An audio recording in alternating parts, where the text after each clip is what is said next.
அத்தியாயம் 79. ஹிப்பாலிஸ் வஞ்சி நகரை அடைந்து ஒரு வாரத்துக்குப் பிறகுதான் கால்பா புகார் நகரை சென்றடைந்தான். இருவரும் குலசேகர பாண்டியனின் திட்டத்தை இரு பெரு வேந்தர்களிடமும் விளக்கினர்.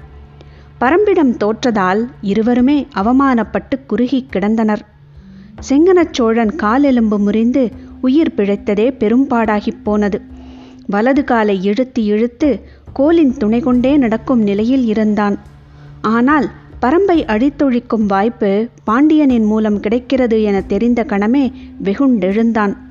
தந்தை சோழவேலன் சற்று பொறுமையாக முடிவெடுப்போம் என்று சொல்வதற்கான இடமே அன்றைய அரசவையில் எழவில்லை. சோழப்படையின் அத்தனை ஆற்றல்களையும் கொண்டு வந்து குவிக்க ஆயத்த நிலையில் உள்ளதாக அறிவித்தான். உதியஞ்சேரல் சட்டென முடிவெடுத்து விடவில்லை. மலைப்பகுதியில் இவ்வளவு திறன் மிகுந்த ஏற்பாடுகளை செய்துமே நம்மால் தாக்குதலில் வெற்றி கொள்ள முடியவில்லை. சமவெளி போரில் பாரியை வீழ்த்த முடியுமா என்று சிந்தித்தபடியே இருந்தான். ஹிப்பாலிஸ் பொறுமையாக பல விளக்கங்களை கொடுத்தான். சேரனும் சோழனும் என்ன காரணத்துக்காக பரம்பின் மீது படையெடுத்தார்களோ அந்த செல்வங்களை அவர்களே எடுத்துக்கொள்ளட்டும். தனக்கு தேவை பரம்பின் வீழ்ச்சி மட்டுமே என குலசேகர பாண்டியன் தெளிவுபடுத்திவிட்டான் என்பதை மீண்டும் மீண்டும் கூறினான். தேவாங்கு, கொல்லிக்காட்டு விதை, பாழிநகர் மணிக்கற்கள் என அனைத்தின் மீதும் ஹிப்பாலிஸின் கனவு நிலை கொண்டிருந்தது. அதனால்தான் பாண்டியனின் போர் திட்டத்தோடு மற்ற இரு பேரரசுகளையும் இணைக்கும் வேலையில் முனைந்து ஈடுபட்டான். சேரனும் சோழனும் பாரியிடம் தோல்வியை தழுவியுள்ளனர். இந்நிலையில் அவனை எப்படியாவது அழிக்க வேண்டும் என தீவிரத்தோடு போர் புரிவர். அது மட்டுமல்ல, தனது தலைமையில் நடக்கும் ஒரு போரில் அவர்கள் பங்கெடுப்பதே பாண்டிய பேரரசின் முதன்மையை வெளிப்படையாக ஏற்றுக்கொள்ளும் செயல். ஒரு போர் தொடங்கும் போதே மறைமுகமாக உயர்வை வழங்குவதை எண்ணி மகிழ்ந்தார் குலசேகர பாண்டியன். அதனால்தான் ஹிப்பாலிஸை இந்த செயலை நோக்கி தூண்டினார். 3 பேரரசுகளும் அவை உருவான காலம் தொட்டு தங்களுக்குள் சமரசம் செய்து கொண்டதில்லை. உள்ளுக்குள் எரியும் பகையெனும் நெருப்பை அவை ஒருபோதும் அழித்து கொண்டதில்லை. சிற்றரசுகளையும் சிறு குடிகளையும் வீழ்த்துவதில் இன்றளவும் பேரரசுகளின் படைகளுக்கிடையான மோதல் தவிர்க்க முடியாததாகத்தான் இருக்கிறது. ஆனாலும் யவன வணிகத்தால் கடந்த சில தலைமுறைகளாக 3 பேரரசுகளும் பெரும் செல்வச் செழிப்பை எட்டியுள்ளன. அரசின் வலிமையை ஆளும் நிலப்பரப்பு மட்டும் தீர்மானிப்பதில்லை, அதனிடம் இருக்கும் செல்வங்களும் முக்கியமானவை என்பதை உணர்ந்துள்ளன. அதனால்தான் முத்துக்கள் கொழிக்கும் கடல் வளத்தையும், மிளகு தொடங்கி எண்ணிலடங்காத வாசனைப் பொருட்களும் மருத்துவப் பொருட்களும் விளைந்து கிடக்கும் மலைவளத்தையும் தனதாக்கிக் கொள்ள விடாமல் முயல்கின்றனர். ஹிப்பாலிஸின் இந்த முயற்சிக்கு 3 பேரரசுகளும் இசைவு தெரிவித்தது இந்த போராட்டத்தின் ஒரு பகுதியே. இத்தனை காலங்களாக எந்த வளத்துக்காக இந்த மூவரும் தனித்தனியே போரிட்டார்களோ அதே நோக்கத்துக்காகத்தான் இப்போதும் மூவரும் இணைந்து போரிட முடிவு செய்துள்ளனர். இந்த போர் வெளிப்படையாக எதிரியை நோக்கியது, ஆனால் ஆழத்தில் உடனிருப்பவரின் இழப்பைக் கண்டு மகிழக்கூடியது. பாரி வேட்டுவன் பாறைக்கு வந்ததிலிருந்து போர்ச்சூழலை பற்றிய உரையாடல்கள் நாள்தோறும் நடந்தபடியே இருந்தன. தாக்குதலுக்கு எல்லா வகையிலும் நாம் ஆயத்தமாக வேண்டும் என தொடர்ந்து வற்புறுத்தப்பட்டது. நாம் இறங்கிப் போய் தாக்கப் போவதில்லை. எதிரி மலையேறி வந்தால் நாம் தாக்குவதற்கு புதிதாய் எதுவும் தேவையில்லை. பிறகு ஏன் பதற்றமடைகிறீர்கள் என்றான் பாரி. பாரியின் கருத்தை மறுத்து உரையாடுதல் எளிய செயலன்று. தேக்கன் மட்டுமே மிக எளிதாக அதை கைக்கொள்வான். சற்றே தயங்கி ஆனால் உறுதியாக பேசக்கூடியவன் முடியன். வேட்டூர் பழையன் பாரியின் கூற்றுக்கு மறுப்பாகத்தான் பேச்சை தொடங்குவார். ஆனால் அவன் மீதுள்ள வாஞ்சையால் எப்போது திசை மாறினோம் என்பதை அறியாமலேயே பாரியின் கருத்துக்கு உடன்பட்டு பேசிக்கொண்டிருப்பார். இவர்கள் எல்லோரிலும் ஒரேயொரு விதிவிலக்கு வாரிக்கையன் மட்டும்தான். அவருடன் பேசும்போது பாரியிடம் ஏற்படும் மாறுபாட்டை மற்றவர்கள் எளிதில் உணர முடியும். ஏனெனில் பாரியின் தந்தையே அவரின் சொல் கேட்டு வளர்ந்தவர். வாரிக்கையன் இன்னும் எவ்வியூரில்தான் இருக்கிறார். போர்க்களம் பற்றிய தற்போதைய உரையாடலில் அவர் கருத்துகள் ஊடாடவில்லை. மழைக்காலம் தொடங்கியது. பாண்டியர் படையின் பாடிவீட்டு கூடாரங்கள் தென்திசை நோக்கி இடம் மாறத் தொடங்கின. ஆயிரக்கணக்கான பொருட்களின் இடப்பெயர்வு நடந்தது. எண்ணற்ற யானைகள் இந்த செயலில் ஈடுபடுத்தப்பட்டன. இவர்கள் என்னதான் செய்கிறார்கள் என்பதை பரம்பு வீரர்கள் மலையின் மீதிருந்து கவனித்தபடியே இருந்தனர். வெள்ளடிக்குன்றிலிருந்து நெடுங்குன்று வரை கூடாரம் அமைத்திருந்த படை இப்போது முழுமுற்றாக நெடுங்குன்றிலிருந்து தென்புறமாக இடம் மாறிக்கொண்டிருந்தது. வேட்டுவன் பாறை என்பது பரம்பின் மிக முக்கியமான இடம் என்பதால் தங்களின் இருப்பிடத்தை மிகவும் தள்ளிக்கொண்டு போகிறார்கள் என்பதை புரிந்து கொள்ள முடிந்தது. மயிலா கருவுற்றிருந்ததால் அவளுக்கு கனிகளை கொடுத்து உபசரிக்க ஆதினியை வரச் சொல்லியிருந்தான் பாரி. அவளும் தன் தோழிகளோடு வேட்டுவன் பாறைக்கு வந்திருந்தாள். சில நாட்கள் அங்கேயே தங்கியிருந்தான் பாரி. அடைமழை முடிவுற்ற மறுநாள் பரம்பின் வீரன் ஒருவன் பாரி இருந்த குடில் நோக்கி ஓடி வந்தான். அவன் சொன்ன செய்தி கேட்டு எல்லோரும் குன்றின் மேலேறி நின்று பார்த்தனர். தென் திசையிலிருந்து பெரும் படை ஒன்று அணி அணியாய் வந்து கொண்டிருந்தது. படையின் முன்னணி வீரன் ஏந்தியிருந்த பதாகையில் சேரனின் வில் பொறிக்கப்பட்டிருந்தது. அடுத்த 10ஆம் நாள் வடதிசையிலிருந்து வந்த படை அணியினர் புலிக்கொடி ஏந்திய பதாகையை சுமந்து வந்தனர். இதுவரை காரமலையின் அடிவாரத்தில் இருந்த 3 குன்றுகளின் மேலிருந்து பரம்பு வீரர்கள் கண்காணித்துக் கொண்டிருந்தனர். இப்போது 6 குன்றுகளின் மேலிருந்து கண்காணிக்க வேண்டியிருந்தது. வந்து குவியும் படை வீரர்களின் எண்ணிக்கை எல்லையில்லாத விரிவை எய்திக் கொண்டிருந்தது. மூவேந்தர்களும் படையை ஒரு முனையில் குவிக்கின்றனர் என்ற செய்தி உறுதிப்பட்ட பிறகு பரம்பின் எல்லா திசைகளிலிருந்தும் வீரர்கள் கீழ்த்திசைக்கு அழைக்கப்பட்டனர். வாரிக்கையனும் கூழையனும் சில நாள் இடைவெளியில் வேட்டுவன் பாறைக்கு வந்து சேர்ந்தனர். கருவூல பொறுப்பாளர் வெள்ளிகொண்டாரை தவிர மதுரையின் அரண்மனை நிர்வாக பொறுப்பிலிருந்த அனைவரும் வெங்கல் நாட்டுக்கு வந்து சேர்ந்தனர். குட்டநாட்டு அமைச்சன் நாகரையன் வந்து சேர்ந்தான். ஆயிமலையில் நடைபெற்ற தாக்குதலில் குடநாட்டு தளபதி எகல்மாடன் தலைமையிலான படை மட்டுமே முழுமுற்றாக அழிவுற்றது. குட்டநாட்டு தளபதி துடும்பன் தலைமையிலான படை பரம்புக்குள் நுழையாமலேயே நின்றுவிட்டது. இதன் பின்னணியில் உதியஞ்சேரலின் துரோகமும் அடங்கியுள்ளதாக நினைத்த குடநாட்டு வேந்தன் குடவர்கோ இன்னொரு கூட்டுப் போரில் பங்கெடுக்க விரும்பவில்லை. எனவே குட்டநாட்டு படை மட்டுமே போர்க்களம் வந்தது. சேரநாட்டின் அமைச்சராக நாகரையனே விளங்கினான். சோழ நாட்டு அமைச்சன் வளவன்காரியும் வந்து சேர்ந்தான். பாண்டிய பேரரசின் தலைமை அமைச்சர் முசுகுந்தர் எல்லோரையும் ஒருங்கிணைத்து வழிநடத்தினார். அமைச்சர்களின் சந்திப்பு நடந்த பிறகுதான் வரப்போகும் படைகளின் தன்மையும் எண்ணிக்கையும் முழுமையாக தெரிய வந்தன. அந்த படைகளுக்கு தேவையான ஆயுதங்கள், அவற்றை செப்பனிடுவதற்கும் புதிதாக உருவாக்குவதற்கும் தேவையான ஏற்பாடுகள், உணவு ஏற்பாடுகள், பண்டகசாலைகள், மருத்துவர்கள், சிகிச்சைக்கான பகுதிகள், குதிரைகளுக்கும் யானைகளுக்குமான கட்டுத்தறிகள், போர்க்களத்துக்கான தேர்கள், அவற்றுக்கான பராமரிப்பாளர்கள், பிற கருவிகள், போர் விலங்குகளுக்கான கூலங்கள் ஆகிய எல்லாவற்றையும் செம்மையுற கணக்கிட்டனர். பரம்பின் தரப்பில் ஆயத்தங்களை தொடங்க வேண்டியதை பற்றிய உரையாடல் ஒரு வழியாக முடிவுக்கு வந்தது. பாரி ஒப்புதல் வழங்கிய பிறகு சிறுபாழி நகரில் ஆயுதங்களை உருவாக்கி கொண்டிருந்த அத்தனை பேரும் கீழ்த்திசைக்கு இடம் மாறினர். மூவேந்தர்களின் போர் பாசறை வேட்டுவன் பாறையிலிருந்து பலகாத தொலைவில் இருப்பதால் தங்களின் இருப்பிடத்தையும் மாற்ற முடிவு செய்தனர். வேந்தர்களின் படை கலக்கொட்டில் செம்மையுற வடிவமைப்பதற்கான வேலைகள் தொடங்கின. மதுரையிலிருந்து தலைமை அமைச்சர் முசுகுந்தர் வரும்போதே அவருடன் அரண்மனையின் தலைமை கணியன் அந்துவனும் வந்திருந்தான். மூலப்படை பாசறை அமைக்கப் போகும் நிலப்பகுதிக்கு 3 நாட்டு அமைச்சர்களும் அந்துவனும் மாணாக்கர்கள் சிலரும் புறப்பட்டு போயினர். அவர்கள் சென்று சேரும்போது மையூர்கிழார் வரவேற்க நின்று கொண்டிருந்தார். உடன் பூசகர்களின் குழு ஒன்றும் இருந்தது. முசுகுந்தர் அந்த பெரும் நிலப்பரப்பை குதிரையில் இருந்தபடியே பார்த்தார். காரமலையின் அடிவாரத்தில் சற்றே திமில் முறுக்கியிருக்கும் பெரும் மேடாக அந்த இடம் இருந்தது. மேட்டின் நடுப்பகுதியில் இறங்கி நின்றனர். மழை நீரை எவ்வளவு குடித்தும் நெகிழ்ந்து கொடுக்காத இறுக்கத்தோடு மண் இருந்தது. அவர்கள் வந்த சிறிது நேரத்தில் பாண்டிய பேரரசின் சிறப்புமிக்க முதுயானையை அழைத்து வந்தனர். தாழம்பு நிற தந்தமும் வட்டமாய் அகன்று நடுவில் குழிந்த கும்பங்களும் நீண்டு நெளியும் அழகான வாளும் நான் பூட்டிய வில்லினையொத்த முதுகெலும்பும் உடைய பவள வந்திகை எனும் பெயர் கொண்ட அந்த யானை பாசறை நிலத்துக்கு வந்து சேர்ந்தது. உடன் மதுரையின் யானை கட்டுத்தறி பொறுப்பாளர் அல்லங்கீரனும் கோட்டை தளபதி சாகலைவனும் வந்தனர்.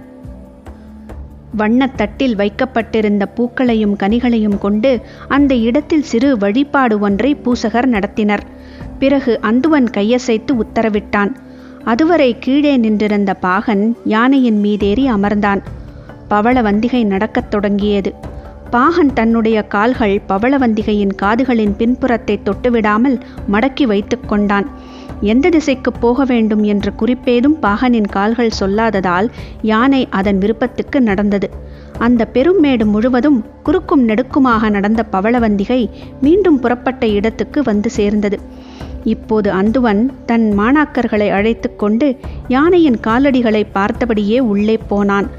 யானையின் காலடி ஆமையின் ஓடு போன்ற வடிவம் கொண்டது. வெளிவட்டம் மட்டுமல்ல, உள்ளேயும் ஆமையின் ஓட்டில் இருப்பது போன்று விண்மீன்களின் வடிவம் கொண்ட கோடுகள் இருக்கின்றன. யானையின் பாதத்தில் இருக்கும் ரேகை கோடுகள் அவை. யானையின் 4 காலடிகளும் 4 வித ரேகைகளை கொண்டவை. பவளவந்திகையின் காலடிகள் அந்த பெருமேடெங்கும் பதிந்து கிடக்க அவற்றை கூர்ந்து கவனித்தபடி அந்துவனும் அவன் மாணாக்கர்களும் நடந்து கொண்டிருந்தனர். காலடியின் அச்சில் அசையாமல் பதிவு கொண்ட விண்மீன்களின் வடிவு எந்த திசை நோக்கி அமைந்திருக்கிறது என்பதை கணித்தபடி ஒவ்வொரு தடத்தையும் உற்று பார்த்து கொண்டிருந்தனர். மழையின் ஈரம் காயாமல் இருந்ததால் காலடி தடத்தின் உட்கோடுகள் மண்புழுக்களைப் போல் நெளிந்து கிடந்தன. மாணாக்கர்கள் தேர்வு செய்த காலடிகளை அந்துவன் போய் பார்த்தபடி இருந்தான். நெடுநேரமானது. ஆனாலும் காலடியின் உள்வடிவங்களை உற்று பார்த்து ஒன்றோடொன்றை ஒப்பிட்டு கொண்டிருந்தான் அந்துவன். இறுதியாக 3 காலடிகளை தேர்வு செய்தான். பெரும்மேட்டின் உச்சி பகுதியில் அமைந்த காலடி தடத்தில் பாண்டிய பெருவேந்தனுக்கான பாசறை கூடாரம் அமைக்க இடம் குறித்தான். அதிலிருந்து மிக தள்ளி தென்புற காலடி தடத்தில் சேரவேந்தனுக்கான இடத்தையும் வடகிழக்கு பகுதியில் சோழவேந்தனுக்கான இடத்தையும் அந்துவன் தேர்வு செய்து தந்தான். 3 பேரரசர்களும் தங்க அவர்களை சுற்றி பல்லாயிரம் வீரர்கள் மொய்த்து கிடக்கப் போகும் அந்த இடத்துக்கு மூஞ்சல் என பெயரிட்டார் முசுகுந்தர். மூலப்படை நிலை கொள்ளப் போகும் படைக்கல கொட்டில் மூஞ்சலில் உருவாகத் தொடங்கியது. பேரரசர்களின் பாசறை கூடாரம் மிக பெரியதாகவும் வசதி மிக்கதாகவும் உட்புற பாதுகாப்பு அரண் கொண்டதாகவும் அமையத் தொடங்கியது. அவர்களை சுற்றி இளவரசர்களும் முக்கியமான சிற்றரசர்களும் தங்குவதற்கான கூடாரங்கள் அமைக்கப்பட்டு கொண்டிருந்தன. குவிக்கப்படும் படைகளை விட்டு மிக தள்ளி பெரும் மேடு ஒன்றில் விரிவு கொண்ட கூடாரங்கள் எண்ணற்றன அமைக்கப்படுவதை குன்றின் மேல் நின்று பரம்பு வீரர்கள் பார்த்தபடி இருந்தனர். எதிரி படைகள் குவிக்கப்பட்டிருக்கும் இடத்தை நோக்கி அதற்கு நேரெதிர் திசையில் தங்களுக்கான இடத்தை தேக்கன் தேர்வு செய்தான். காரமலையின் சரிவில் நாகக்கரடி இருக்கிறது. சிலக்காத தொலைவுக்கு நீண்டு கிடக்கும் கரட்டு மேடு இது. வேட்டுவன் பாறை அளவே உயரம் கொண்டது. பரம்பின் வீரர்கள் நிலை கொள்ள இது ஏற்ற இடம் என்று தேக்கன் முடிவு செய்தான். அவற்றுக்கு சற்று மேலே காரமலையில் 20 பனை உயரத்தில் இரளிமேடு இருக்கிறது. எண்ணற்ற குகைப்பாறைகளை கொண்ட இடம் அது. ஆயுதங்களை வைக்கவும் மருத்துவ பயன்பாட்டுக்கும் ஏற்ற இடமாகவும் அது இருக்கும் என கருதப்பட்டாலும் அந்த இடத்தை தேர்வு செய்ய சற்றே தயங்கினான் தேக்கன். வாரிக்கையனோ துணிந்து தேர்வு செய்யச் சொன்னான். காரணம் அந்த குகைகளின் தன்மை. வேர்க்கொடியைப் போல ஒன்றையொன்று இணைத்துச் செல்லும் எண்ணற்ற குகைகள் கொண்ட இடம் அது. மிக நன்கு பழக்கப்பட்டவர்களால் மட்டுமே அதற்குள் போய் வெளிவர முடியும். போரின் போது வீரர்கள் விரைவாக வந்து திரும்பும் தன்மையுடன் அமைவிடம் இருக்க வேண்டும் என்று தேக்கன் தயங்கினான். ஆனால் வாரிக்கையனோ இதுதான் போருக்கு பொருத்தமான அமைவிடம் என்றான். இரளிமேட்டின் இடதுபுறம் இருந்த சமதளமான பகுதிகளிலும் மலைச்சரிவுகள் முழுமையும் குடில்கள் அமைக்கும் பணிகள் தொடங்கின. பரம்பு வீரர்கள் எல்லா திசைகளிலிருந்தும் இரளிமேட்டுக்கு வரத் தொடங்கினர். இவ்விடம்தான் நாம் முகாமிட்டுள்ள இடம் என தெரிந்த கணத்திலிருந்து எதிரிகள் நம்மை கண்காணிப்பார்கள். மயூர் கிழாரின் ஆட்கள் அவர்களுக்கு நன்கு உதவக்கூடும். எனவே பரம்பு வீரர்கள் இரளிமேட்டுக்கும் நாகக்கரட்டுக்கும் வந்து சேர்வதையே எதிரிகளால் கணிக்க முடியாதபடி இருக்க வேண்டும் என்றார் வாரிக்கையன். இரவு அடிக்கடி மழை பெய்வதால் சுளுந்துக்கம்பை வெட்டி பந்தம் ஏற்றுங்கள் என்றார். சுளுந்துக்கம்பை கூறாக வெட்டி பந்தம் ஏற்றினால் அது அணையாமல் எரிந்து கொண்டே இருக்கும். கீழே போட்டு மண் அள்ளி கொட்டினால்தான் அணையும். மற்றபடி மழை துளிக்கெல்லாம் எளிதில் அணையாது. சமதளத்திலிருந்து பார்த்தால் குகையின் தன்மையை எளிதில் மதிப்பிட முடியாது. ஒவ்வொரு குகைக்குள்ளும் எண்ணிலடங்காத வீரர்கள் தங்கியிருக்க முடியும். குகைகளின் தன்மை, நீர்க்கசிவு கொண்ட குகைகள், நன்கு காற்றோட்டம் உள்ள குகைகள், மாட்டு மந்தையையே அடைக்கக்கூடிய பரப்பை கொண்ட குகைகள் என அத்தனையையும் வகை பிரித்து வீரர்களுக்கு விளக்கினார் வாரிக்கையன். குகைகளுக்குள் உரிய இடங்களில் விளக்குகளை அமைத்து குறியீடுகளை உருவாக்கினர். பரம்பு வீரர்கள் வந்து குவிந்த வண்ணம் இருந்தனர். சிறுபாழியில் இருந்த தொழிற்கூடங்கள் அத்தனையும் இரளிமேட்டுக்கு இடம்பெயர்ந்தன. பெரும்பான்மையான குகைகள் ஆயுத கூடங்களாக மட்டுமல்லாமல் உலைக்களங்களுக்காகவும் ஒதுக்கப்பட்டன. மிக விரிந்த நிலவமைப்பும் காற்றோட்டமும் கொண்ட குகைகள் உலைக்களங்களால் நிரம்பின. அவை மட்டுமல்லாமல் வெளிப்புறத்திலும் எண்ணற்ற உலைக்களங்களை அமைத்து கொண்டிருந்தனர். குதிரைகளுக்கான கட்டுத்தறிகள் இரளிமேட்டின் தென்புற சரிவில் அமைக்கப்பட்டு கொண்டிருந்தன. குகைகளுக்கும் கட்டுத்தறிகளுக்கும் இடையில் உணவு கூடங்கள் அமைத்தனர். மருத்துவ கூடங்கள் அமைப்பது பற்றி பேசப்பட்டது. இந்த போரில் மருத்துவர்களின் பணி மிக முக்கியமானதாக இருக்கப் போகிறது. எனவே முரியன் ஆசானை அழைத்து வர வேண்டும் என்றார் பழையன். நோய்க்கான மருந்தை தருவதில் வல்லவர்கள் எண்ணற்றோர் உள்ளனர். ஆனால் போரில் ஏற்பட போவது காயங்களும் முறிவுகளும் தான். அவற்றுக்கு மருந்தளிப்பதில் மிக வல்லவர் முரியன் ஆசான்தான். பச்சைமலையின் வடதிசையில் ஓடும் மறையாற்றின் கரையில் அவர் இருக்கிறார். வயதாகி மிக தளர்ந்த அவரை இவ்வளவு நெடும் தொலைவு வரவழைக்க வேண்டுமா என தயங்கினான் தேக்கன். வாரிக்கையனோ கட்டாயம் அவர் இங்கு நம்மோடு இருக்க வேண்டும் என்றார். சிவிகையில் உட்கார வைத்து தூக்கி வரும் எண்ணத்தோடு செய்தி அனுப்பப்பட்டது. முதலில் தயங்கிய முரியன் ஆசான் பிறகு ஒரு நிபந்தனையோடு வர ஒப்புக்கொண்டார். எனது சிவிகையை தூக்கி வர இருவரை மட்டுமே அனுப்ப வேண்டும். அவர்களும் என்னை கொண்டு வந்து சேர்க்கும் வரை உணவேதும் உண்ணக்கூடாது. தேக்கன் உள்ளிட்ட எல்லோரும் அதிர்ச்சிக்குள்ளானார்கள். 10 to 12 நாள் பயணத் தொலைவை எப்படி உணவின்றி கடக்க முடியும்? அதுவும் இருவர் மட்டும் சிவிகையை தூக்கி கொண்டு என பலரும் தயங்கிய போது வாரிக்கையன் சொன்னார், மலைப்பாதையில் உணவேதுமின்றி சிவிகையை தூக்கி வரும் வீரர்கள் 2 அல்லது 3 நாட்கள் வரை முடியும். அதற்கு பிறகும் அவர்கள் ஓடி வந்தால் மயக்கமடைந்து விடுவார்கள். அவர்களை குணப்படுத்தி மீண்டும் சிவிகையை தூக்க வைப்பது மருத்துவராகிய அவருடைய வேலை. நாம் ஏன் அதை பற்றி சிந்திக்க வேண்டும் என்றார். சரியென ஒப்புக்கொண்ட தேக்கன் வலிமை மிகுந்த போர் வீரர்கள் 2 தேர்வு செய்தான். ஆனால் வாரிக்கையனோ அவர்கள் வேண்டாம் என்று சொல்லி தோற்றத்தில் எளிமையான 2 அனுப்பி வைத்தார். 12 நாட்களில் வந்து சேர வேண்டிய அவர்கள் 8ஆம் நாள் காலையிலேயே வந்து சேர்ந்தனர். இதுதான் நடக்கும் என வாரிக்கையனுக்கு முன்பே தெரியும். எனவே அவர் வியப்பேதும் அடையவில்லை. ஆனால் மற்ற அனைவரும் வியப்பால் கிறங்கிப் போனார்கள். சிவிகையை தூக்கி வந்த 2 புறப்பட்ட இடத்திலிருந்து இப்போது வரை உணவேதும் உண்ணவில்லை. முழு வேகத்தோடு வந்து சேர்ந்துள்ளனர் என்ற செய்தி வீரர்கள் எல்லோருக்கும் பரவியது. எப்படி இது நடந்தது என பலரும் பேசிக்கொண்டிருக்கையில் மருத்துவர்களிடமிருந்து உண்மை வெளிவந்தது. முரியன் ஆசான் செய்து வைத்துள்ள திங்கள் மூலிகையை உட்கொண்டால் பல நாட்களுக்கு பசியெடுக்காது, ஆற்றலும் குறையாது என்று. மருத்துவனின் வருகை மருத்துவத்தால் அறியப்பட வேண்டும். முரியன் ஆசான் வருகை அப்படியே அறியப்பட்டது.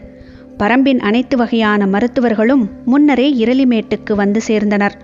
மருத்துவ பேராசானோடு பணி செய்யும் வாய்ப்புக்காக பல காலம் காத்திருந்தவர்கள் அவர்கள். போர் என்பது எதிரிகள் 2 நடப்பது மட்டுமல்ல, வீரர்களுக்கும் மருத்துவர்களுக்கும் இடையில் நடப்பதும் கூட. எதிரிகளுக்கு மருத்துவனால் குணப்படுத்த முடியாத காயங்களை உருவாக்கவே ஒவ்வொரு வீரனும் நினைக்கிறான். எதிரிகள் எவ்வளவு காயத்தை உருவாக்கினாலும் குணப்படுத்தி மீண்டும் வீரனை வாள் ஏந்த வைப்பேன் என்றே ஒவ்வொரு மருத்துவனும் மூலிகைச் சாற்றை பிழிகிறான். மருத்துவனின் சிகிச்சை மீதிருக்கும் நம்பிக்கையே வீரனின் துணிச்சலை பல நேரங்களில் தீர்மானிக்கிறது. ஒவ்வொரு நாளும் போர் முடியும் கணத்தில்தான் போரை அறிந்து கொள்ளுதல் தொடங்குகிறது. அன்றைய இரவின் காட்சிகள்தாம் மறுநாள் அவனது மன உறுதியை தீர்மானிக்கிறது. மரணமேதியவர்கள் மரணத்தின் மீது அச்சமூட்டுவதில்லை. உடல் சிதைக்கப்பட்டு மருத்துவர்களால் எதுவும் செய்ய முடியாமல் எங்கும் கதறிய ஓசையோடு இழுபட்டு கிடப்பவர்கள்தாம் ஒவ்வொரு போர் வீரனையும் நிலைகுலையச் செய்கிறார்கள். அதனால்தான் போர்க்களத்தில் தாக்குண்டவர்களை மருத்துவசாலை நோக்கி தூக்கி வரும் வேலையை வீரர்கள் செய்யக்கூடாது என பேரரசுகள் விதி செய்துள்ளன. அதை செய்வதற்கு தனி படையை அமைத்துள்ளன. போரின் விதியை வீரனின் வாளும் மருத்துவனின் பச்சிலைகளும் இணைந்தே தீர்மானிக்கின்றன. பரம்பு வீரர்கள் இணையற்ற நம்பிக்கையோடு வாளினை ஏந்தவும் நாணினை இழுக்கவும் எதிரிப்படையை சிதைத்து முன்னேறவும் மருத்துவர்களும் முக்கிய காரணம். அதுவும் முரியன் ஆசான் களம் நோக்கி வந்துள்ள செய்தி பரம்பு வீரர்களுக்கு கட்டற்ற வேகத்தை கொடுத்தது. மரணத்தை மிதித்து நடக்க ஒவ்வொரு வீரனும் ஆசைப்பட்டான். முரியன் ஆசான் இரளிமேட்டுக்கு வந்த அன்றுதான் மூஞ்சலில் வேந்தர்களுக்கான கூடாரங்கள் அமைக்கும் பணி முடிவுக்கு வந்தது. மூஞ்சல் பகுதிக்கு மட்டும் தனித்துவமான பாதுகாப்பு அரண்கள் உருவாக்கப்பட்டன. மூவேந்தர்களுக்கு 3 பெரும் கூடாரங்கள், மூவரும் சந்தித்து உரையாட மாளிகை வடிவிலான பெரும் கூடாரம் ஒன்று, வேந்தர்களுக்கான பணியாளர்கள், மருத்துவர்கள், உணவு சாலைகள் ஆகியவற்றுக்கான 3 கூடாரங்கள், போரில் பங்கெடுக்கும் அரச குடும்பத்தினர் தங்குவதற்காக 5 கூடாரங்கள் என்று மொத்தம் 12 கூடாரங்கள், ஆயுத பயிற்சிக்கான களம் என அனைத்தும் கொண்ட விரிவான அமைப்போடு மூஞ்சல் நகர் தயாரானது. மூஞ்சலில் பாதுகாப்புக்கு தனித்த அரண் அமைக்கப்பட்டது. பெரும் பெரும் மரத்தூண்களாலும் ஆயுதங்களாலும் அமைக்கப்பட்ட அரண். அரணுக்கு வெளியில்தான் படைகள் பலகாத தொலைவுக்கு பரவியிருந்தன. இரவில் கடும் குளிர் இருந்தாலும் பகல் பொழுதின் வெயில் இன்னும் சூடேறாமல் தான் இருந்தது. மூஞ்சலின் அரண்காவலர்கள் 4 முனைகளிலும் அமைக்கப்பட்டிருந்த பாதுகாப்பு மேடையிலிருந்து பார்த்து கொண்டிருந்தனர். தென் திசையில் நின்றிருந்த படை வீரர்களிடமிருந்து உற்சாக பேரோசை மேலேறி வந்தது. கடல் போல் பரவி கிடந்த படை வீரர்களின் வாழ்த்தொலி முழங்க உதியஞ்சேரலின் தேர் தென் திசையிலிருந்து மூஞ்சல் நோக்கி வந்து கொண்டிருந்தது. தேருக்கு முன்னால் சேரநாட்டு தளபதி துடும்பன் குதிரையில் வந்து கொண்டிருந்தான். அவனுக்கு முன்னால் கவச வீரர்கள் அணிவகுத்து வந்தனர். நாணேற்றப்பட்ட வில்லை பதாகையில் தாங்கிய வீரன் முதலாவதாக வர அவனை தொடர்ந்து அணி அணியாய் சேர வீரர்கள் வந்து கொண்டிருந்தனர். 3 பேரரசுகளின் அமைச்சர்களாகிய முசுகுந்தரும் நாகரையரும் வளவன்காரியும் உதியஞ்சேரலை வரவேற்க மூஞ்சலின் வாயிலில் காத்து நின்றனர். முசுகுந்தர் பாண்டிய முறைப்படி அவருக்கான வரவேற்பை வழங்கினார். உதியஞ்சேரல் மூஞ்சலுக்குள் நுழைந்தான். அரசகுல முதியானை பவளவந்திகை மாலை சூட்டி வணங்கி தனது முதுகின் மேலிருந்த அம்பாரியில் ஏற்றிக்கொண்டது. மூஞ்சலின் வீதி எங்கும் நிறைந்துள்ள பாதுகாப்பு வீரர்களின் வாழ்த்தொலிகளை ஏற்றபடி தனக்கான பாசறை கூடாரத்துக்குள் நுழைந்தான் உதியஞ்சேரல். தான் நினைத்ததை விட உதியஞ்சேரல் இளமையோடு இருக்கிறார் என்று கருதிய முசுகுந்தருக்கு அவனுடைய தோளின் மேல் கருங்குரங்கு குட்டி ஒன்று உட்கார்ந்திருப்பது ஏன் என்பது புரியவில்லை. உதியஞ்சேரல் வந்த மறுநாள் சோழ பேரரசனுக்கான வாழ்த்தொலிகளால் படைக்கல கொட்டில் குலுங்கியது. புலிக்கொடி ஏந்திய பதாகையை யானையின் மீது தாங்கி பிடித்த வீரன் ஒருவன் முன்வர அவனை தொடர்ந்து பேரரசரின் தேர் வந்து கொண்டிருந்தது. தேருக்குள் தந்தையும் மகனும் இருந்தனர். செங்கனச் சோழனுக்கு கால் முறிவு கொண்டதால் அவனால் நின்று போரிட முடியாது. மற்ற 2 பேரரசர்களும் போரில் நேரடியாக ஈடுபடும் போது சோழ பேரரசர் மட்டும் நேரடி போரில் ஈடுபடாமல் இருந்தால் அது சோழ நாட்டுக்கு பேரவமானமாகும். எனவே மகனின் சார்பில் நான் போரில் பங்கெடுப்பேன் என்று கூறி சோழவேலன் உடன் வந்தார். அன்று மாலை வீரமுண்டா வாத்தியம் இடியென முழங்கத் தொடங்கியது. பேரிகையின் ஓசையோ எல்லையில்லாத அதிர்வை உருவாக்கியது. எங்கும் போர்க்களத்துக்குரிய கருவிகள் இசைக்கப்பட்டன. அணிவகுத்து வந்த யானைகளின் மணியோசை பேரிகையை விஞ்சிக் கொண்டிருந்தது. வீரர்கள் விண்ணை பிளப்பதைப் போல முழக்கமிட்டனர். வெடிப்புற்ற தந்தமும் வளைந்த நகமும் முதுகினில் சங்கு வடிவ புள்ளிகளையும் கொண்ட பாண்டிய நாட்டு பட்டத்து யானையின் மீது அமர்ந்தபடி மூஞ்சலுக்குள் நுழைந்தார் குலசேகர பாண்டியன்.